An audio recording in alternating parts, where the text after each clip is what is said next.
Fala, candidato, tudo bem? Bora corrigir as questões da prova de 2025? Aqui eu vou corrigir com vocês as questões de administração de enfermagem, assim como também as questões 31, 33, 32, 35, 40, 44, 48, ok? A 50 já é de ADM. Então, eu vou explorar aqui algumas questões de ADM e, como falei, questões de outros assuntos. Como vocês sabem, o curso aqui de enfermagem do curso Cidade conseguiu acertar todas as questões, bateu certinho com o gabarito da SFSEX, o que é ótimo, né? A gente fica muito feliz com isso. E eu, como professora aqui do curso, espero que vocês tenham conseguido ir bem. Estou aqui na torcida por vocês, tá? Esperando ansiosamente junto com vocês aí a relação dos aprovados, tá bom? Bora começar? Vamos lá. Antes de começar, na verdade, eu só queria falar para vocês que há pouco tempo atrás eu tive uma sinusite, então ainda estou me recuperando. Se a minha voz falhar, se eu acabar tossindo por algum motivo, por favor, relevem, ok? Então, bora lá, galera. Então, as questões de administração de enfermagem. Vocês vão ver aqui que tem os números das questões que eu coloquei. Essas questões, os números dessas questões são referentes à prova B, tá bom? Então, se você tiver aí com alguma outra prova, você procura pelo enunciado, tá bom? Faz a correlação aí. Então, a questão 21 da prova B é a questão que falou sobre ART e ERT. Vamos contextualizar isso aí? Então, a resolução do COFEN 727, que foi revogada pela resolução do COFEN 782 de 2025, ou seja, teve uma atualização, né? E essa resolução vai falar sobre a anotação de responsabilidade técnica, a qual é designada ao enfermeiro responsável técnico. Então vamos lá. A ART, ela é concedida pelo COREM, ok? Pelo COREM. E esse ART vai ser concedido ao ERT, que é o enfermeiro responsável técnico, tá certo? Então, todo serviço vai ter um enfermeiro responsável técnico. E a banca colocou esse assunto, tá?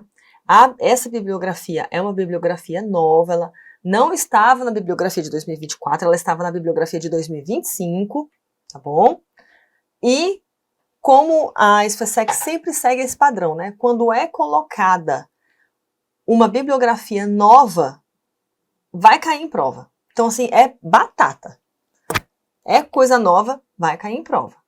E dito e feito, tá bom? É difícil esse assunto? Não é difícil esse assunto, assim como outros que eu vou colocar aqui.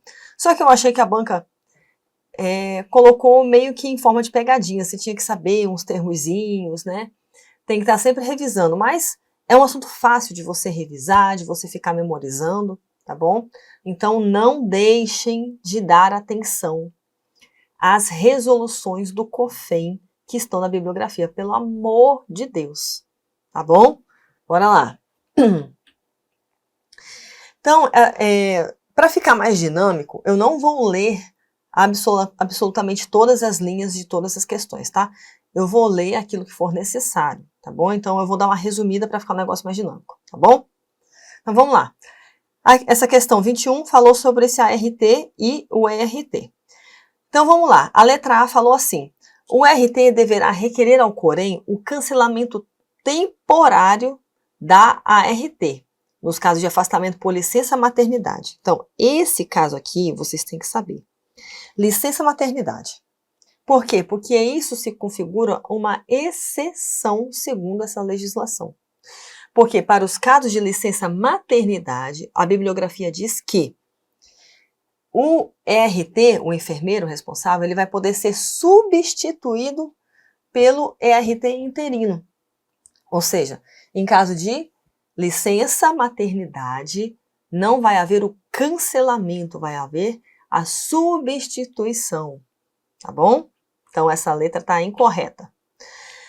A letra B fala assim: a organização militar deverá comunicar formalmente ao COFEM o afastamento temporário do oficial ERT.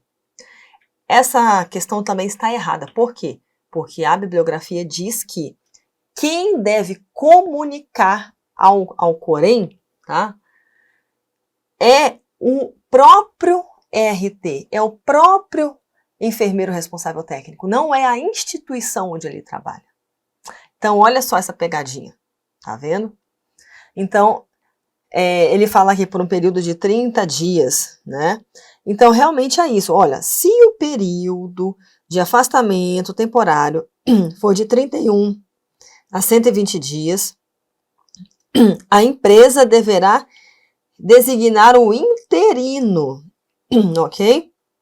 Portanto, a função da instituição, da organização, nesse caso, é designar um interino.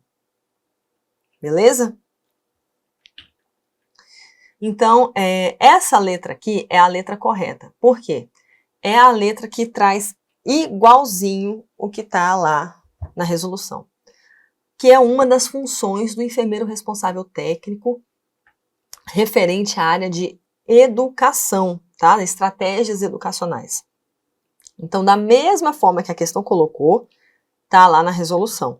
Tá? Aqui fala assim, ó, que o enfermeiro responsável técnico, ele vai certificar que as estratégias educacionais práticas, como estágio curricular, aulas práticas e visitas técnicas, sejam realizadas sob a supervisão do enfermeiro professor orientador, preceptor da instituição preponente ou profissional, enfermeiro da instituição concedente. Ou seja, a atividade educacional, ela vai ou estar com um professor orientador, né, daqueles alunos, ou com um profissional lá de dentro da própria instituição. E quem vai fiscalizar isso aí, né, é o ERT. Ele vai se certificar de que tudo está ocorrendo de forma correta. Então, isso aqui é para vocês prestarem atenção no seguinte: vocês têm que saber, ao ler essa resolução, quais são as atribuições do ERT. Não pode ir para a prova sem saber disso. E não é difícil, tá? Esse aqui é o tipo de assunto que você fazendo revisões periódicas, você vai se lembrar. E você consegue fazer na hora da prova, beleza? As organizações militares prestadoras de serviços de saúde estão dispensadas de constituir o ERT. Erradíssimo, erradíssimo. Por quê? O artigo 3º da resolução diz que é obrigatório que toda empresa, instituição, organização, seja ela privada, pública, beneficente, filantrópica, onde houver serviço de enfermagem ou ensino de enfermagem, tenha pelo menos um ERT. Então, assim, é obrigatório, ok? E a função do ERT deve ser exercida por um oficial enfermeiro designado pelo diretor da instituição e organizações militares. Errado, não é o diretor da OMS que vai falar quem vai ser o ERT. Quem vai falar quem vai ser o ERT é o COREM, ok? Quem dá a ART, ao ERT é o COREM. O que vai caber à organização é proceder uma substituição, alguma coisa do tipo, tá bom? Mas designar é o COREM. Então, isso aqui tá errado, beleza? Então, assim, isso pode ser cobrado em forma de pegadinha, como vocês viram, né? Se a gente coloca aqui, por exemplo, essa questão, ó, a pessoa pode se confundir, pode achar que é o diretor que vai falar, ó, você vai ser o RT, vai lá no COREM, não. Tá bom? Então, olha só, questão 22, dimensionamento de pessoal. Esse assunto você não pode deixar de estudar. Você entendeu, candidata? Se você assistiu minha aula, você sabe. Eu falei isso. Dimensionamento é uma questão, é um assunto que as bancas amam. A VUNESP ama esse assunto. Então, você não pode deixar de estudar, porque a VUNESP cobra tanto na prova da SFSEX quanto em outros concursos. E quem assistiu minha aula sabe. geralmente esse assunto, ele acaba causando um pouco de susto nos candidatos, porque quando a pessoa pega a bibliografia, ela vai ver aqueles cálculos enormes. E vai falar, meu Deus, isso é muito difícil. Mas não é muita coisa que você precisa saber desse assunto, tá bom? O que você tem que saber? Bora relembrar? Vou pegar o slide ali da minha aula, tá bom? Olha só o que eu coloquei. O que você precisa saber desse assunto? Você precisa saber que o binômio mãe e filho constitui uma classificação de cuidados intermediários, mas aqui não é o caso dessa questão. Mas isso aqui você tem que saber quando você for estudar dimensionamento. E isso aqui, ó, que foi exatamente o que caiu na prova. Quando o enfermeiro que for fazer o dimensionamento de enfermagem for, né, realmente fazer todos os cálculos, ele tem que adicionar, no mínimo, 5% do quadro de pessoal para cobertura mínima em atividades de educação permanente e rotatividade de pessoal. Porque quando há uma atividade de educação permanente ou uma rotatividade, essa pessoa não vai ficar fora por um tempo, então tem que ter um adicional para cobrir isso aí. Esse adicional é de 5%. E caso a equipe tenha mais de 50%, igual 50% ou maior, de 50% da equipe com 50 anos ou mais, ou maior ou igual 20% da equipe com algum tipo de restrição de saúde, tem que acrescentar 10%. E foi exatamente o que a questão colocou aqui. Participação em atividades de educação permanente e limitação ou restrição. Qual que é a alternativa, galera? É 5 e 10. Beleza? Isso aqui, ó, esse assunto tem tanto no livro da Paulina Kurgan, quanto no livro da Borromol, tá bom? Eu gostei bastante para esse assunto, o livro da Borromol, tá bom? Então, assim, assunto quentíssimo, olha o termômetro vermelho aí.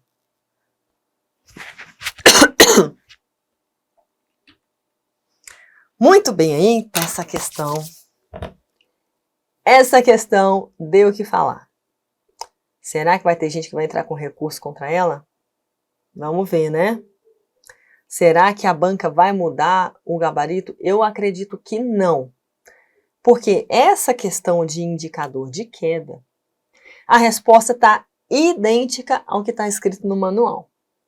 Só que eu confesso que eu, lendo esse manual, se eu fosse fazer um indicador de queda na minha unidade, eu não pensaria conforme diz o manual. Vocês vão entender por que eu estou falando isso, tá? Resumindo, essa questão diz o seguinte, que tem uma instituição onde é feito um cálculo de indicador de queda por meio de uma planilha, tá? E aqui, ó, que fala, e nessa planilha tem os seguintes dados relacionados ao deslocamento não intencional do corpo. Deslocamento não intencional do corpo, vulgo queda, tá? Para um nível inferior. Então, quais são aqui os dados que eles têm nessa planilha? Número de pacientes encontrados no chão sem dano. Encontrados no chão. Caiu ou não caiu? Caiu. Número de pacientes encontrados no chão com dano. Caiu. O paciente está no chão. Número de pacientes que, apesar do amparo durante o deslocamento, chegaram ao chão. Teve amparo, mas mesmo assim caiu. Então o paciente caiu, isso é uma queda. Aí olha só o último item. Número de pacientes cujo amparo durante o deslocamento evitou que chegassem ao chão. No primeiro momento, você olha assim, o paciente não caiu, porque ele foi amparado, né? Beleza, aí vamos ver o que diz o restante da questão. Deixa aqui, ó, esse último item 4 em stand-by. Vamos analisar o resto da questão. Aí ele diz aqui, ó, incidência de queda de paciente, aí ele põe a fórmula, né, que é o número de quedas sobre o número de pacientes dias vezes 1000. E aí ele fala aqui para a construção do numerador. O numerador é essa parte de cima, né?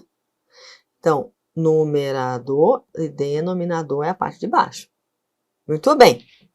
Considerando esse cálculo para a construção do numerador, o enfermeiro deverá utilizar os dados constantes da planilha apresentados em qual desses itens aqui vão constituir esse numerador? Então, bora lá.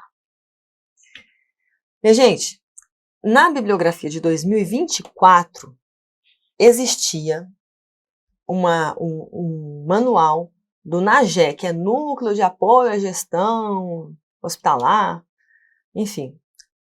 Nesse manual, que estava na bibliografia de 2024, o que ele dizia sobre queda de paciente? Ele diz isso aqui, ó. Entende-se por queda um evento não intencional, que resulta no deslocamento do paciente para o chão, ou para um nível mais baixo em relação à sua posição inicial. É a única observação que ele faz. Então, assim, basicamente o que ele diz aqui? Queda é quando o paciente cai. Entendeu? O paciente caiu, tá caído, foi queda. Só que, na relação de assuntos de 2025, mudou o arquivo que eles colocaram em relação a isso. O arquivo que eles colocaram é esse caderno de indicadores obrigatórios.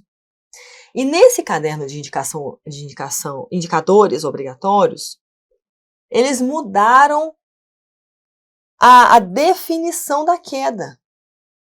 E essa definição está idêntica ao que está lá na questão. Bora ver o que eles colocaram nesse manual?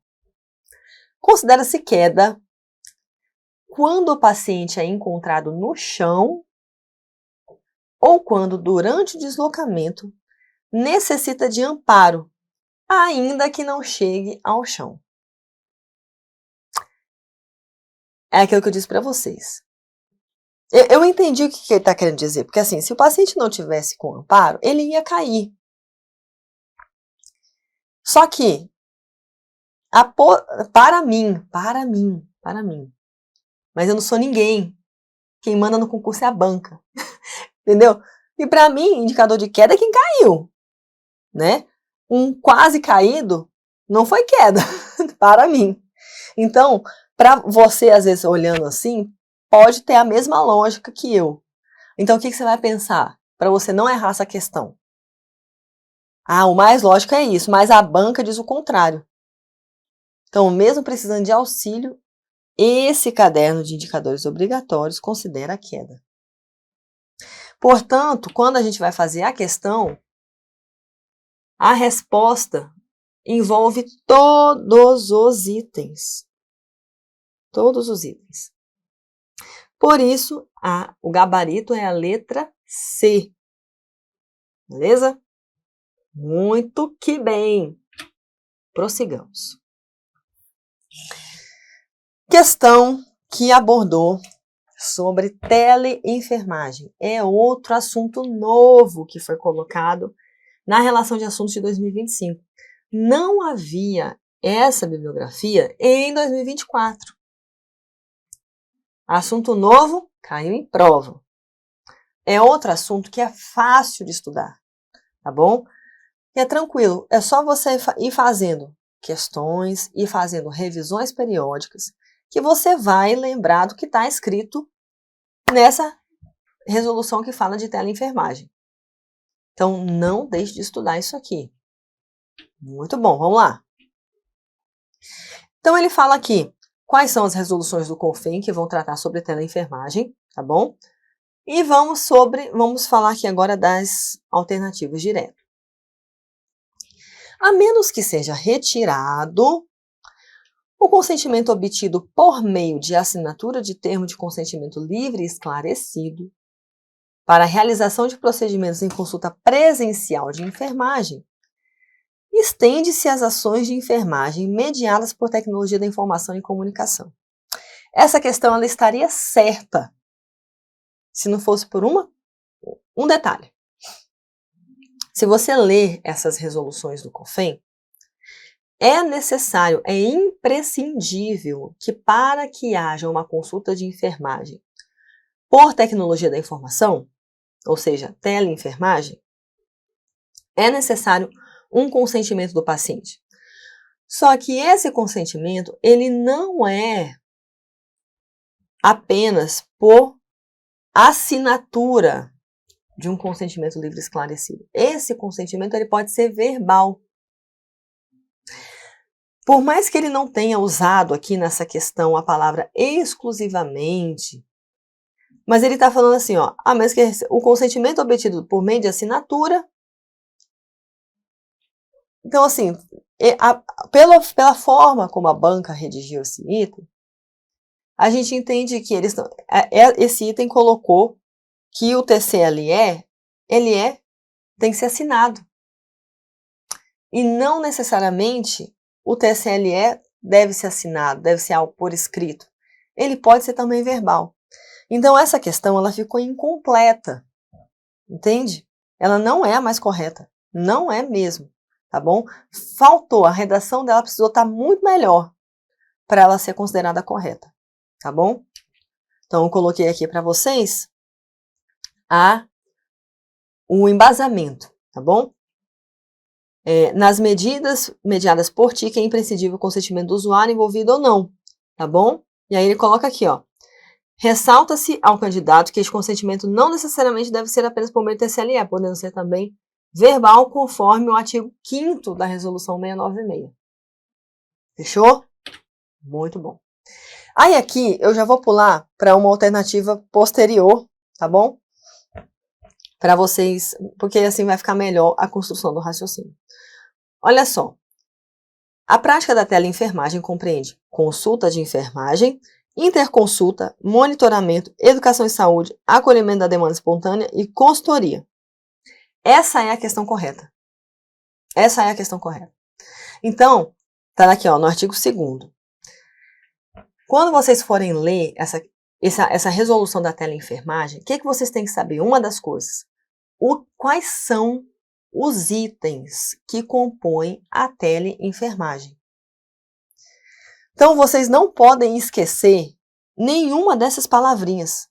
Porque vamos supor que a banca resolva, né, colocar uma pegadinha e esqueça a palavra consultoria. Ela retire aqui, ó. Retirou a palavra consultoria. Aí você lê o resto do item aqui, não, tá certo. E aí você erra a questão porque você esqueceu um item do que se constitui a teleenfermagem. Então, você não pode deixar de saber todos esses itens aqui, tá bom? Muito bem.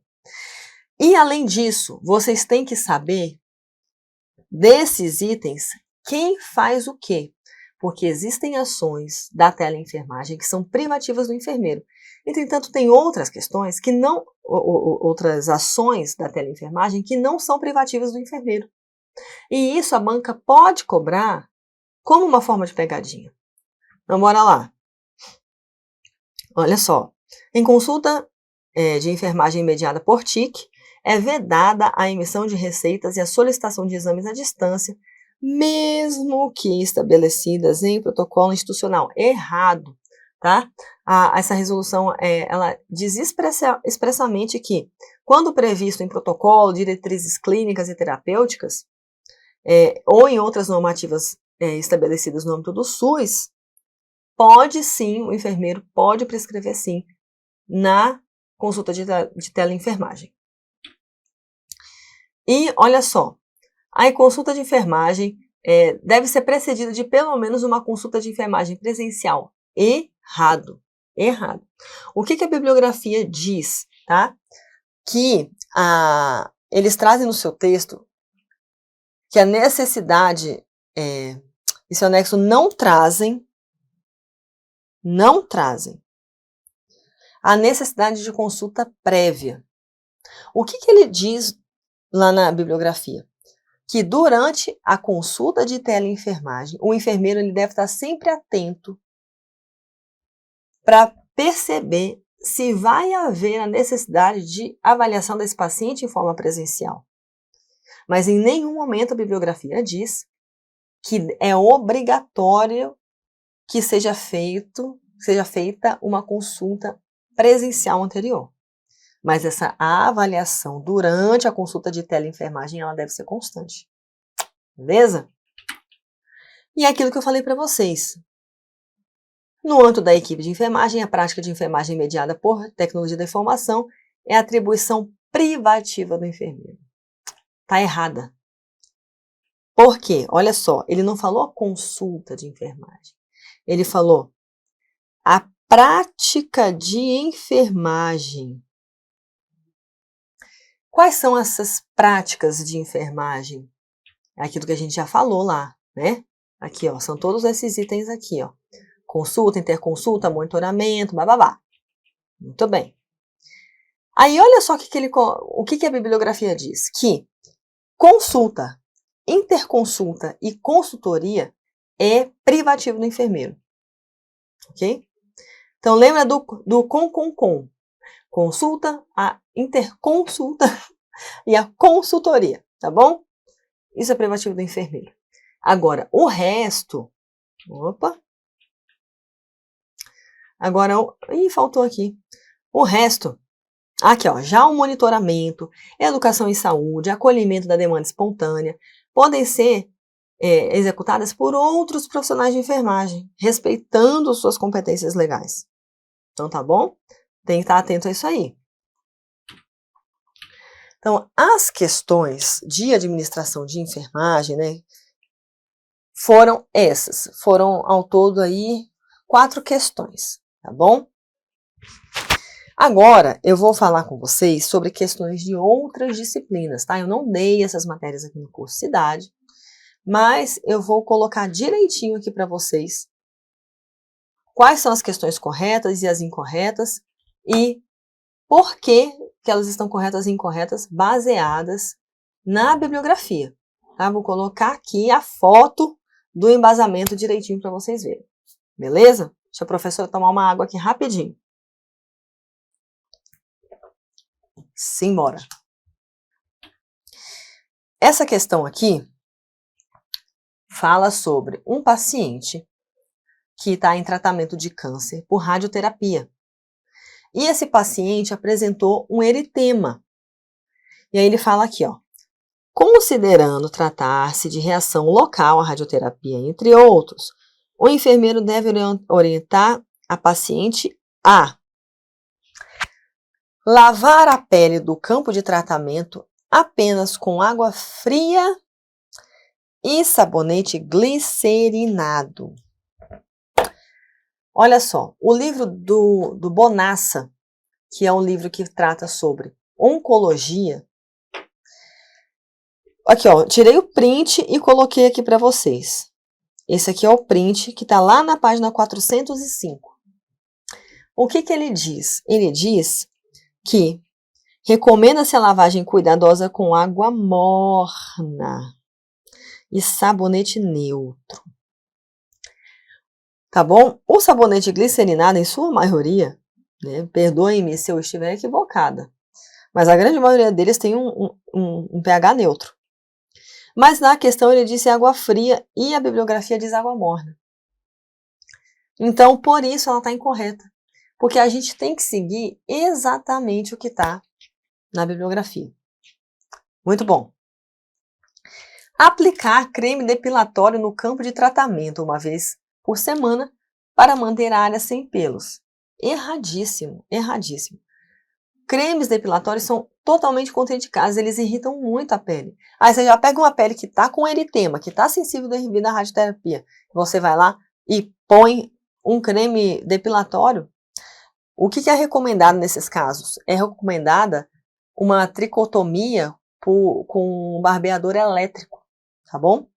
Então, creme depilatório, nem pensar. Não aplicar protetor solar na pele da região em que está sendo tratada durante a radioterapia. Essa é a questão correta. Na bibliografia, lá no livro do Bonassa, uma das coisas que se diz também, eu acho que está aqui no, deixa eu ver aqui no... Aqui, ó, quando ocorre aconselhar o uso de cremes, deve-se evitar a aplicação de produtos oleosos. A gente sabe que não é todo protetor que é oleoso, tá? Mas muitos protetores têm uma certa oleosidade. Então, a gente já pode, falar que essa questão está correta por isso também. Só que uma outra questão, tá? Se você jogar esse assunto na internet, você vai achar em tudo quanto é tipo de associação de oncologia, manual de oncologia, que quando o paciente está fazendo o tratamento de radioterapia, não é recomendado o uso de protetor solar. A pele ela vai ficar sensível? Vai ficar sensível. Só que como é que o paciente vai se proteger disso? Ele vai proteger essa área usando roupas protetoras, evitando exposição direta ao sol. E após o tratamento da radioterapia, ele vai consultar o médico sobre o uso de protetor solar com FPS alto na área tratada. Mas durante o período de tratamento do paciente, o paciente não vai usar protetor solar, porque isso vai interferir na eficácia do tratamento. Beleza, pessoal? Então, a letra C é a questão correta. Aplicar compressa gelada sobre a área irradiada para alívio do desconforto, tá? Não diz, tá? A temperatura muito gelada, ela pode piorar o eritema apresentado. Não diz isso na bibliografia, tá? Que a compressa gelada tem que ser colocada. Não fala isso. O que ele fala é outra coisa, tá? Vamos voltar ali. Quando ocorre descamação seca, prureia do eritema, é aconselhável o uso de cremes de hidrocortisona ou preparados à base de lanolina, conforme orientação médica. Tá bom? Então, não é compressa gelada. Esfregar suavemente a pele da região que está sendo tratada com toalha felpuda para secar a pele após o banho. Negativo. A toalha felpuda, ela pode causar lesão numa pele que já está irritada, tá bom? Então, vocês entenderam o embasamento? O porquê que essa questão, o gabarito dela é a letra C? Muito bem. Então, aqui, ó, só aqui, ó, hidrocortisona, lanolina, tá bom? Que tá lá naquele print que eu coloquei na letra A. Muito bom. É bastante coisa, né, pessoal? É bastante coisa, eu sei. Né? Respira um pouquinho aí, beba um pouquinho de água. Daqui a pouquinho a gente já termina. Mas é isso aí, a gente tem que passar. E essa parte de correção de prova é muito importante. A gente revisa conceitos importantes, aprende coisa nova também. Já fica com aquele pensamento do que você vai ter que estudar, né, quando você reiniciar os seus estudos, se for o caso. Eu espero que você não precise reiniciar seus estudos, espero que você tenha passado. Mas caso você tenha precisado, caso você precise estudar novamente, né, a revisão ela já te dá aqui um norte legal. Muito bem. Essa outra questão aqui é uma questão que deu o que falar no grupo ali, né, com os professores, com os alunos. Perdão, pra vocês verem a sinusite, que eu ainda estou recuperando. Essa questão ela vai se referir sobre o EPI, o uso de EPI, durante a manipulação, preparo de fármacos citostáticos. Ou seja, esse assunto é referente à área de oncologia. Muito bem. Eu vou colocar aqui um outro print do livro do Bonassa, página 241. Eu vou ler esse print aqui com vocês, para vocês entenderem o porquê que algumas questões estão erradas e só tem e o porquê que a questão certa é a que eu vou falar. Bora lá. Durante o preparo de fármacos citotóxicos, deve-se utilizar equipamento de proteção individual, como luva tipo cirúrgica. Cirúrgica, pelo amor de Deus, não é de procedimento. É luva cirúrgica, estéril, de látex, punho longo, sem talco e estéreis. Sem talco e estéreis. Lavar as mãos rigorosamente antes e após calçar as luvas. Não tocar com as luvas em nenhum objeto que esteja fora da capela. Descartar essas luvas ao término das manipulações e ou a cada 30 minutos. Então, aqui ele falou qual é o tipo da luva. É sem talco, é estéreo, que tem que descartar a cada 30 minutos. Falou do número de pares de luva? Não. Falou apenas que é luva cirúrgica. Não cita número de pares. Aí fala aqui do avental. Avental longo ou macacão de uso restrito à área de preparação, com baixa liberação de partículas, baixa permeabilidade, frente fechada. Se a frente é fechada, meu povo, a amarração do avental é atrás, não é na frente, né? Então, vai calçar ali o avental, vai vestir o avental, né? Vai colocar no seu corpo aqui e amarra atrás. A paramentação, quando reutilizável? Quando reutilizável? Então, ele está falando aqui que o avental necessariamente é descartável? Não. Ele não fala isso. Ele fala que o avental, quando for reutilizável, deve ser guardado separadamente em ambiente fechado até que seja lavado. O processo de lavagem deve ser exclusivo a este vestuário.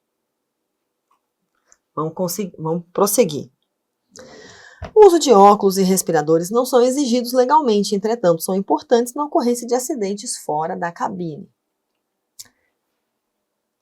Tudo isso posto, bora às alternativas. Então, aqui, ó, avental descartável com mangas longas e punhos elásticos com fechamento frontal para facilitar sua retirada. Não é fechamento frontal. A frente deve ser fechada, mas o fechamento é atrás. Então, a letra A, ela está errada. Olha só a pegadinha, a importância de ler com atenção. Máscara cirúrgica dupla para proteção respiratória, descartando-a adequadamente após o término das manipulações ou a cada 30 minutos. Eu não achei, tá? E aí vocês, alunos, me perdoem, se vocês acharem esse embasamento no livro do Bonassa, por favor, me enviem, tá? Mas mesmo não tendo achado expressamente essa frase, né, lá no livro do Bonassa, eu pesquisei muito em vários manuais, sociedades aí de oncologia, e elas são unânimes em dizer que para a manipulação de medicamentos citostáticos, citotóxicos, não deve ser usada a máscara cirúrgica, não é a cirúrgica, como diz aqui. Eles são unânimes em dizer que a máscara adequada é a PFF2 ou PFF3 com filtro de carvão ativado. Então, já grava esse conceito. Luva de procedimento e máscara cirúrgica não são utilizados na manipulação de medicamentos citotóxicos e citostáticos, enfim, quimioterápicos no geral. Beleza? Então, esse item também está errado. Então, vamos lá. Avental reutilizável, sem reparos, com boa permeabilidade. Olha só a forma como ele coloca. No que diz respeito ao uso de equipamentos de proteção individual, o enfermeiro deve usar. Ele deve usar avental reutilizável? Não necessariamente. O avental ele pode ser descartável também. Agora, se ele tivesse colocado assim, ó, quando o enfermeiro estiver usando avental reutilizável, ele deve ser sem reparos, com boa permeabilidade, mangas longas, nananã, e que após o uso deverá ser guardado até ser higienizado, estaria corretíssimo. Estaria corretíssimo. Mas não é isso que a questão trouxe. A questão trouxe que o enfermeiro deve usar o reutilizável. Isso não é verdade. Pegadinha isso aí. Aí, olha só. Aí começa a bagaceira. Luvas de procedimento. Vou nem continuar lendo. Luva de procedimento tá errado. Agora, olha só.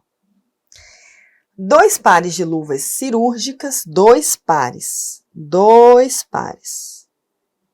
de luvas cirúrgicas, estéreis, isentas de talco. Então, luvas cirúrgicas, estéreis, isentas de talco, descartando-as adequadamente após o término ou a cada 30 minutos. Certíssimo isso aqui. Mas e os 2 pares? Onde é que está escrito que são 2 pares? Muito bem. O livro, se vocês voltarem naquele primeiro print ali na letra A que eu coloquei, o livro em nenhum momento traz que são 2 pares de luva. Entretanto,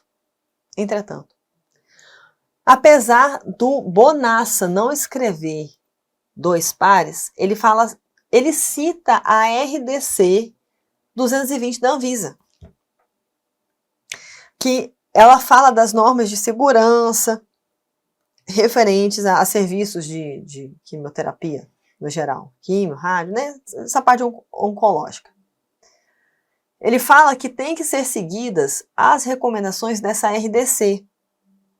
E o que a RDC fala?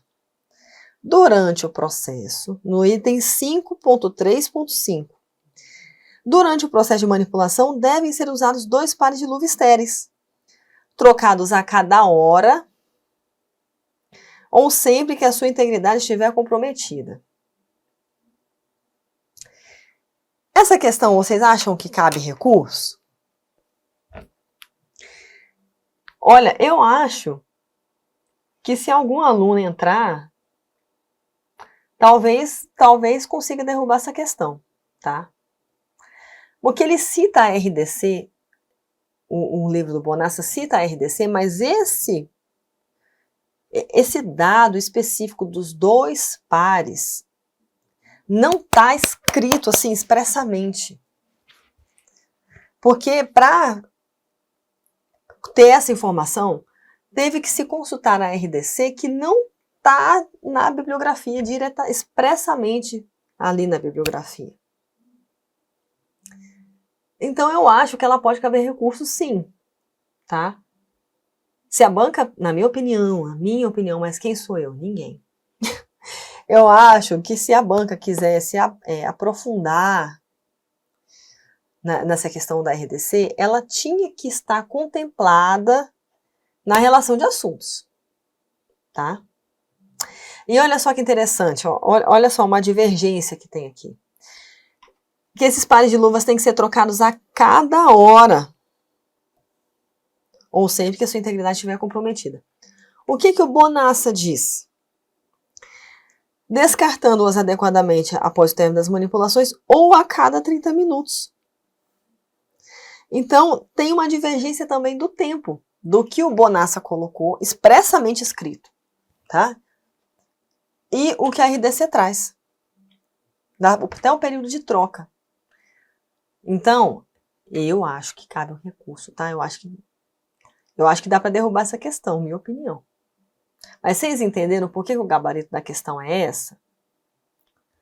É puxado, né? Essa questão foi puxada. Foi puxada.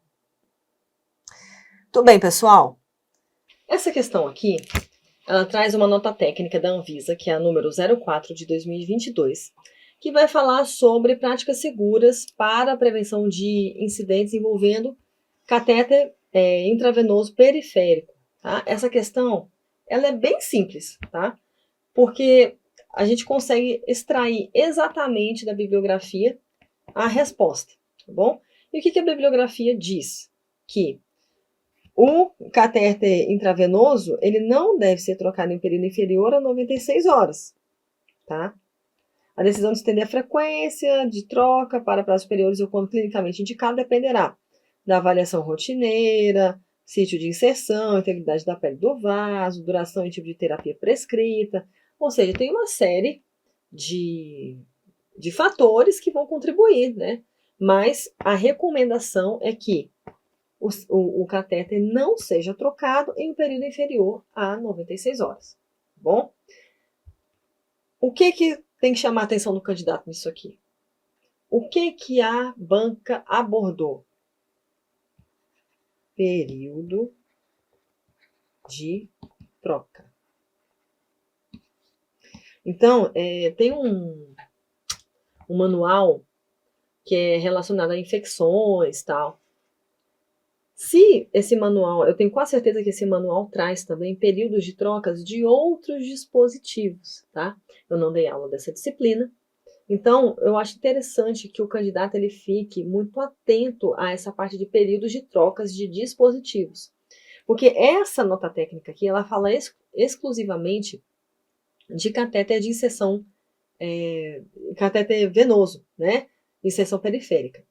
Agora, tem um manual da Anvisa que agora me fugiu o nome dele certinho, tá? Mas que está na bibliografia, que eu tenho quase certeza que esse manual ele vai falar de outros dispositivos, de outros períodos de troca. Então, fiquem atentos a isso, tá? Tentem fazer um bisuário ali.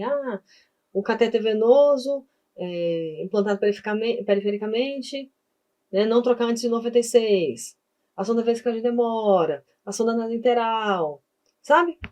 Vai fazendo um bisuzinho desse aí, eu acho bem importante. Muito bom. Próxima questão.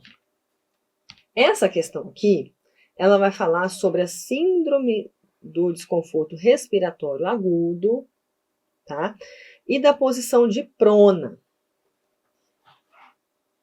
Eu confesso aos senhores, por favor, se vocês acharem aí algum trecho da bibliografia que fala especificamente sobre isso, por favor, vocês podem me mandar, tá bom? Como eu ministrei as aulas de administração de enfermagem, outras disciplinas possuem alguns livros que têm que ser comprados, né? Então, como eu não ministrei outras disciplinas além da de ADM, alguns livros eu não comprei, tá? O que eu conseguia baixar, eu baixava, mas pode ser que a resposta dessa questão, da forma ipsis literis, como falam, né? Direitinho ali, conforme está escrito na bibliografia, pode estar em algum livro desse que eu não tenho. E às vezes você, aluno, pode ter. Porém, contudo, todavia, fazendo uma ampla pesquisa na internet, em sites sérios, em manuais sérios, todos eles são unânimes em falar que a posição prona, ela foi muito benéfica para pacientes, né, na Covid-19, ajudou a salvar muitas vidas. Mas a posição prona, ela traz alguns problemas, tá?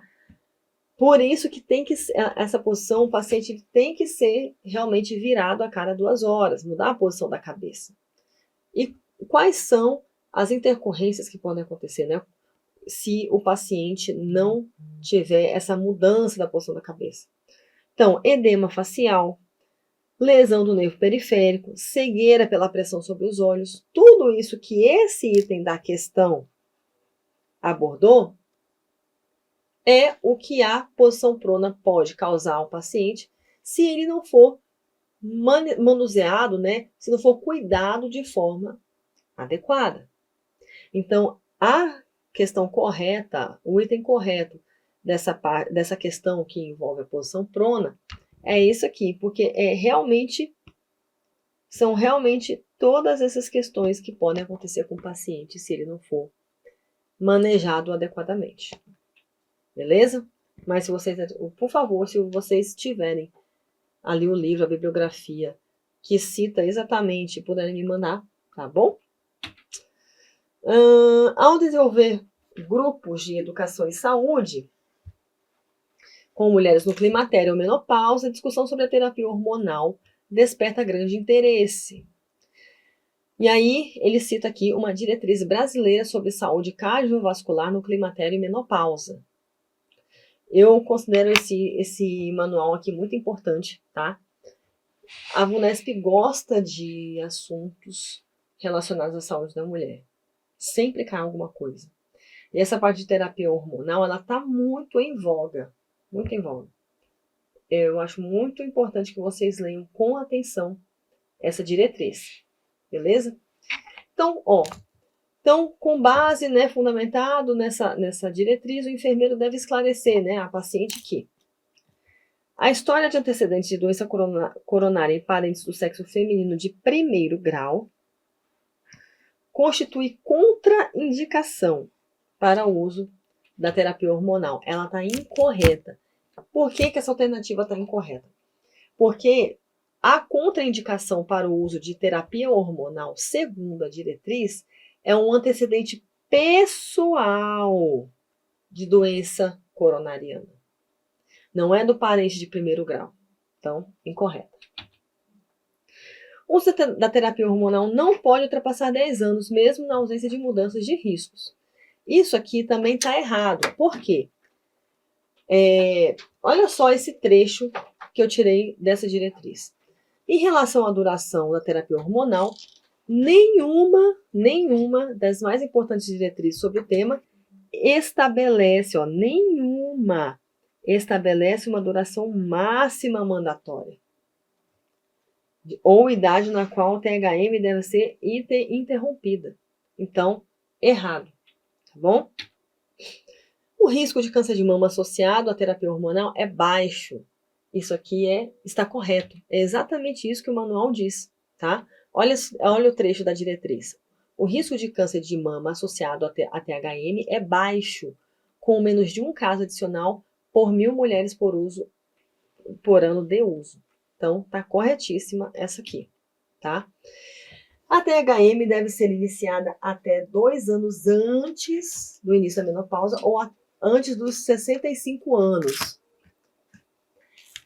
O que acontece? Esse item aqui, ele está errado. E isso aqui é muito importante que vocês tenham atenção.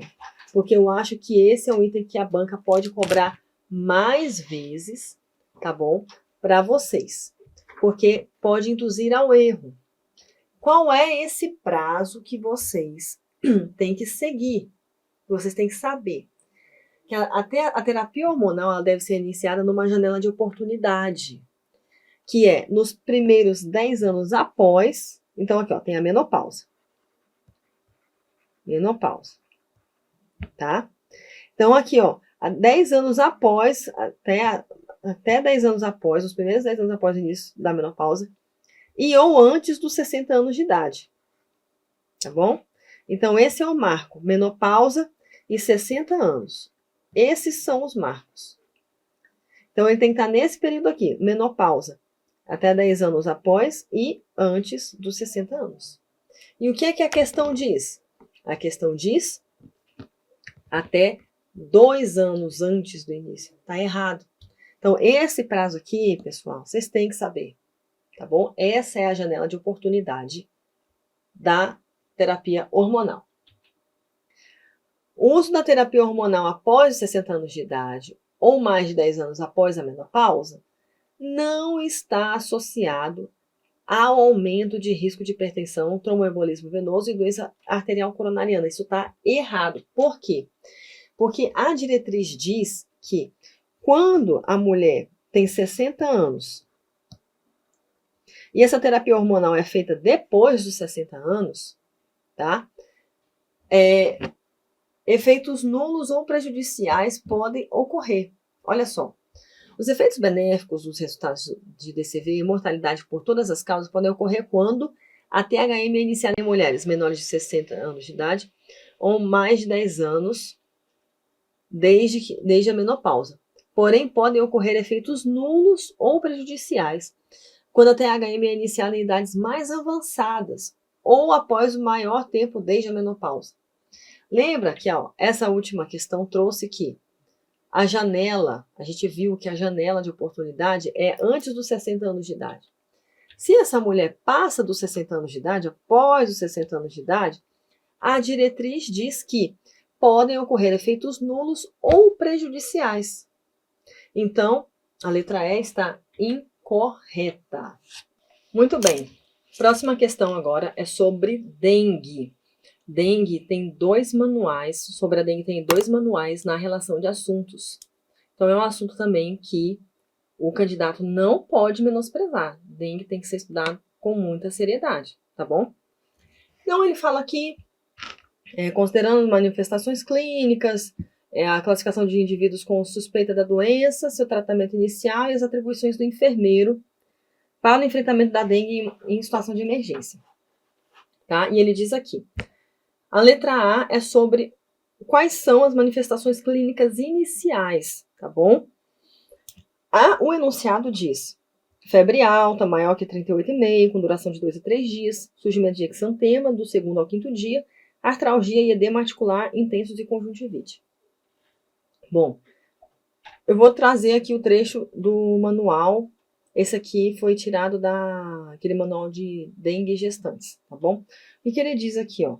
A manifestação inicial, as manifestações clínicas iniciais são febre, mas não delimitou a temperatura, né, o número exato da temperatura. Febre, cefaleia, não diz aqui a cefaleia, né? Exantema maculopapular, mal-estar, astenia, mialgia, artralgia e dor retroorbitária, né?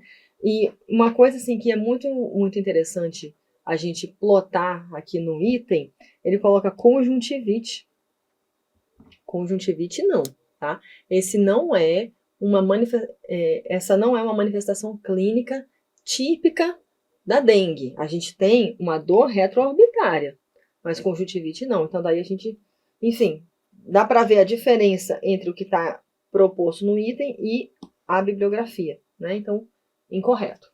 Muito bem.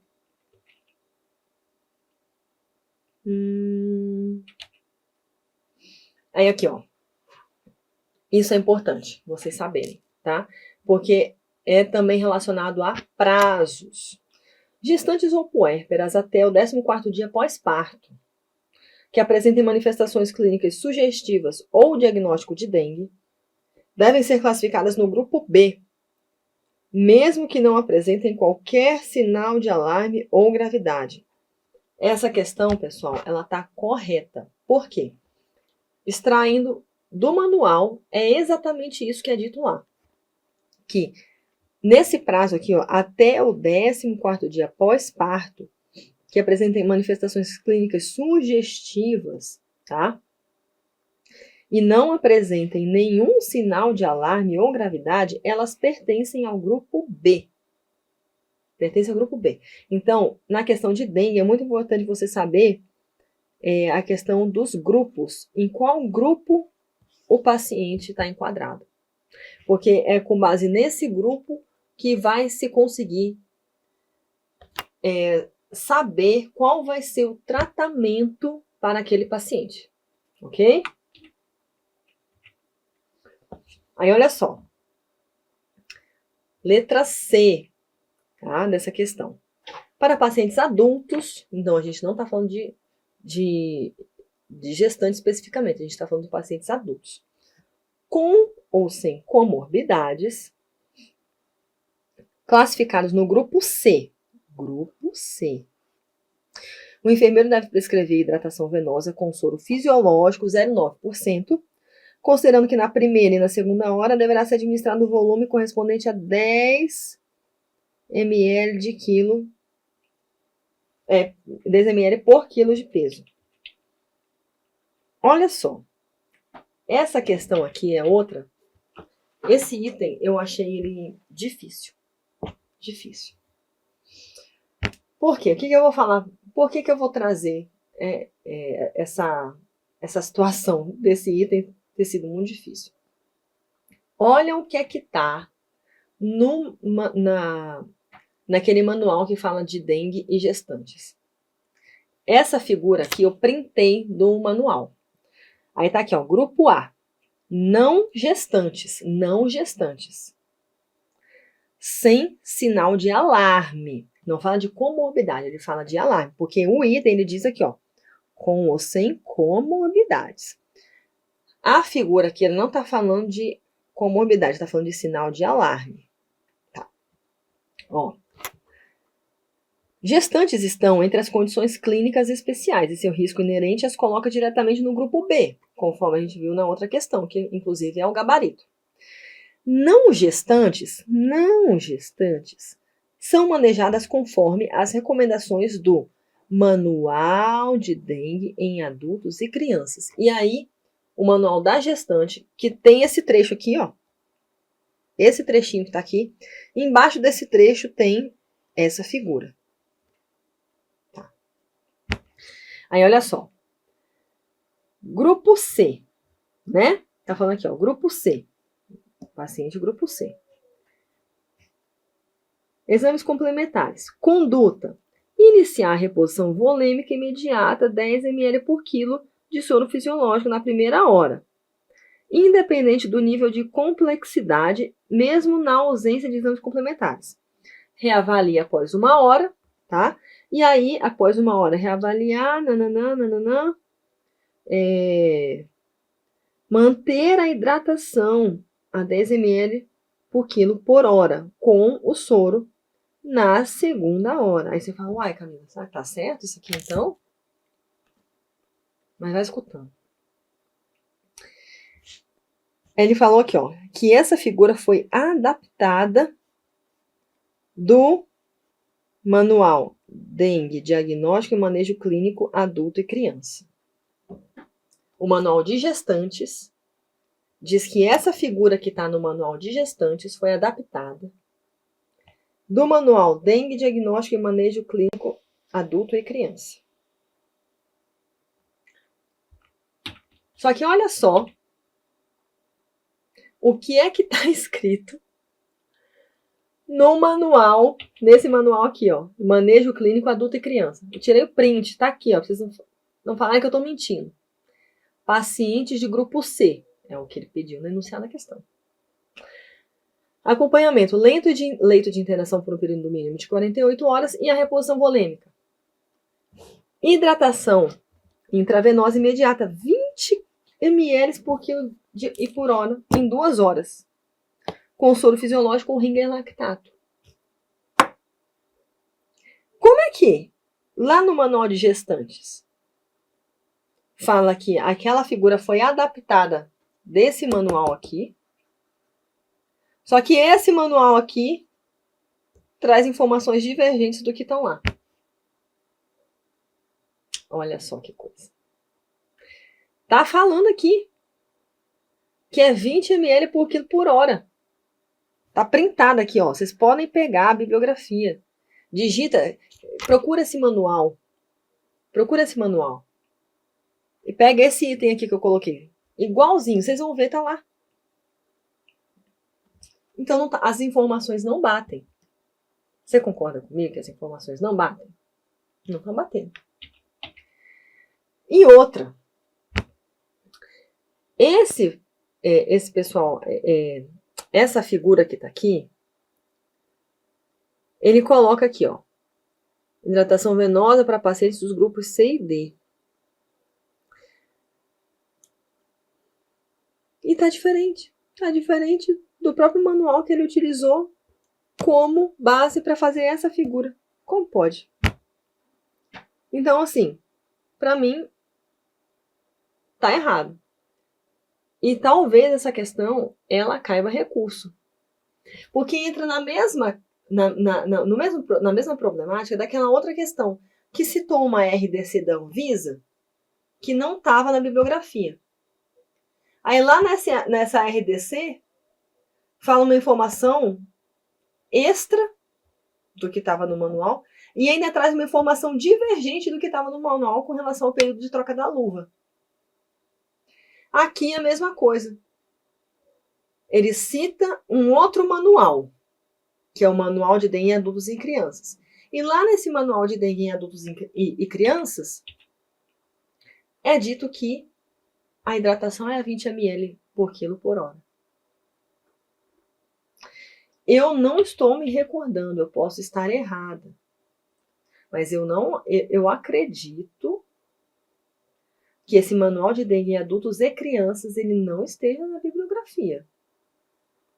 Eu me lembro de ter visto dengue na gestante, situação emergencial, aí tinha algo do COFEN falando sobre dengue. Mas esse manual em adultos e crianças eu não estou me recordando. Me desculpem se eu estiver errada, tá? Mas de qualquer forma, independente de se está na bibliografia ou não, as informações estão divergentes. Eu acho que dá para derrubar essa questão. Eu acho.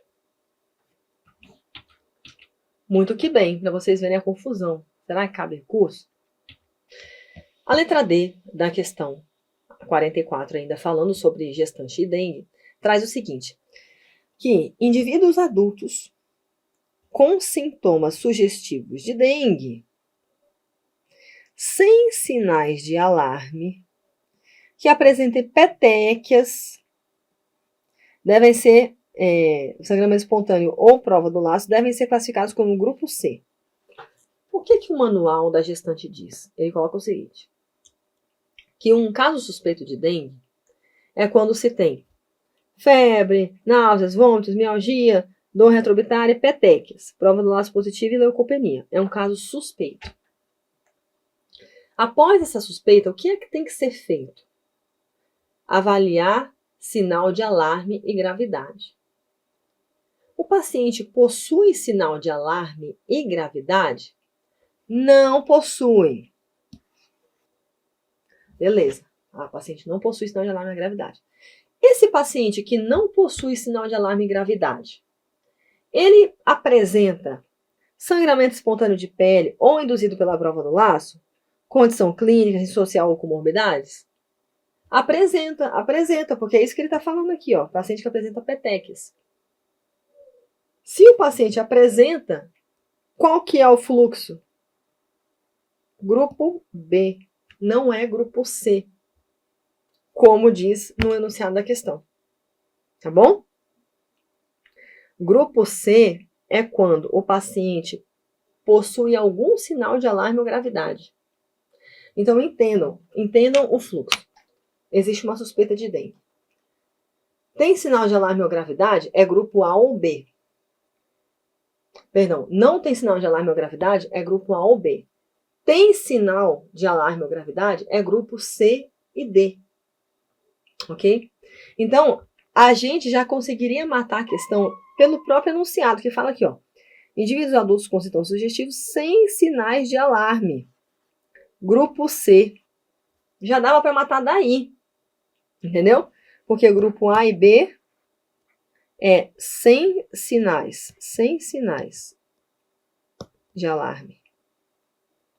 E grupo C e D é com sinais de alarme.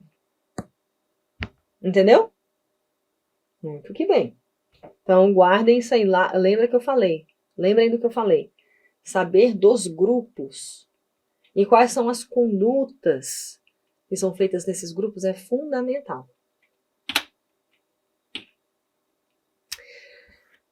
Questão ainda 44, tá?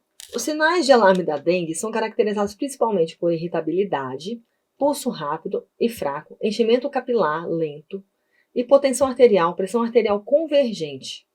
Diferença entre a pressão arterial sistêmica e diastólica menor ou igual a 20 milímetros de mercúrio. Hipotermia e manifestações neurológicas como irritabilidade.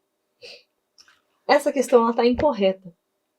E como é que a gente sabe que ela está incorreta? É só pegar o print do que está na bibliografia. Vamos lá?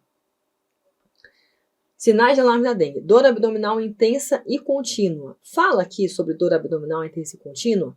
Não fala. Vômitos persistentes. Hipotermia. Fala sobre vômitos persistentes? Não fala. Acúmulo de líquido nas cavidades virtuais. Não fala aqui. Hipotensão postural ou lipotimia. Não fala.